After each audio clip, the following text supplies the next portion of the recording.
Hi, it's Dennis once again, and it's time for Tuesday Talks with Pastor Dennis, where I bring a message for the children of Christ Community Church. The last time we met, we addressed the first of 4 questions that are intended to show us a path to quiet our hearts when we're met with anxious thoughts. So quickly in review, the first question was, where were you? And that's taken from the book of Job, where God is responding to Job, and he says, where were you when I laid the foundations of the world? It's also helpful to keep in mind that this is in the context of a 4-point overarching summary of the Bible, starting with relationships, which is what the first question aligns itself with. Then we move to rebellion, which is what today's question will align itself with. Next, we'll go to redemption, and finally, restoration. But today's question sounds a lot like the first question. Again, the first question was, where were you? Today's question comes from Genesis chapter 3, and it's the very first question that God asks in all the Bible. It's, where are you? Now, if you take a moment to look at the context in Genesis 3, it's pretty revealing. First, keep in mind that God's an all-knowing God. And what we have in the context here is that Adam and Eve have rebelled against God in a major way. It's going to affect all of humanity for all of history. And God doesn't pull himself away in the midst of this rebellion. What we see in him is a God who approaches us. He is pursuing us. He's searching us out.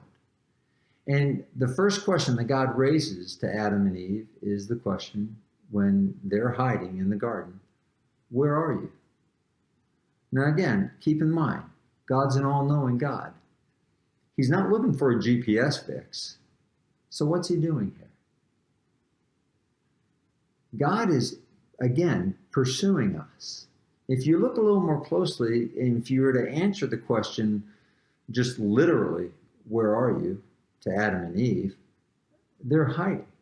They're hiding behind the trees. That's what the context reveals. Those trees, I believe, represent what we tend to hide behind. We hide behind our sins. Adam and Eve, they had their trees that they hide behind. I have my trees that I have a tendency to hide behind. You have your trees. I think we do well to identify those trees, to bring light to bear upon those things. And this is why God is using a question to draw his people out. He is setting up and establishing a path for them to see the grace of the gospel of Jesus Christ from the very beginning. He is pursuing them. He is not letting them go. He is showing them that he is the God who keeps his eye upon them. So, again, the first question was, where were you? Today's question is, where are you? And I think in the midst of anxious thoughts, we do well to evaluate, are there any trees that we're hiding behind? If so, let's bring light to bear upon that so that we can be in a better position and draw closer to God. And in so doing, you will be able to say that you can be still and know that he is God.